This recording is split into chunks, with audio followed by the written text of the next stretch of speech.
9335ဆိုတဲ့နံပါတ်တွဲလေးတာမိတ်ဆွေရဲ့ဖုန်းနံပါတ်ထဲမှာကင်ဆောင်ထားတယ်ဆိုလို့ရှိရင်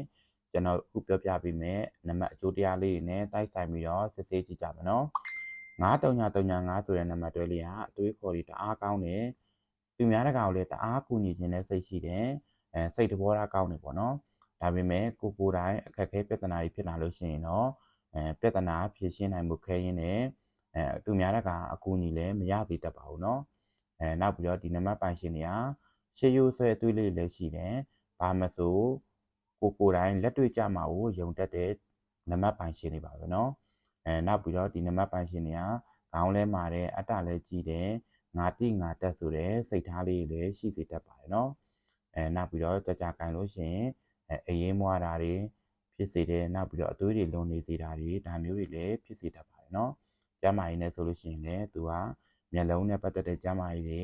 နောက်ပြီးတော့ကျန်းမာရေးချူချတာတွေဒါမျိုးတွေညံ့စေတတ်ပါတယ်နော်အဲ့ဒါကြောင့်မလို့ဒီ9335ကင်ထားပြီဆိုလို့ရှိရင်ကောင်းကျိုးတက်ဆိုင်ဆိုးကျိုးတွေဟာရှိနေစေတဲ့အတွက်ဒီကျွန်တော်တို့ဒီဖုန်းနံပါတ်ပညာရက်မှာဆိုရင်9335ကိုတော့မတုံးပါဘူးเนาะ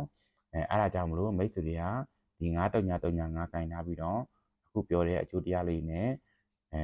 ရိုက်ခတ်နေပြီးကိုယ်တိုင်ကြုံတွေ့နေရပြီဆိုရင်ဖုန်းနံပါတ်လေးတွေပြောင်းလဲဖို့အတွက်အခုဒီဗီဒီယိုဖိုင်လေးနဲ့မျှဝေပေးလိုက်ပါတယ်เนาะဖုန်းနံပါတ်လေးပြောင်းလဲခြင်းနဲ့စစ်ဆေးခြင်းနဲ့ဆိုလို့ရှိရင်ကျွန်တော်ရဲ့ Viber မှာလည်းစစ်ဆေးလို့ရတယ် Messenger မှာလည်းလာရောက်စစ်ဆေးလို့ရပါတယ်เนาะ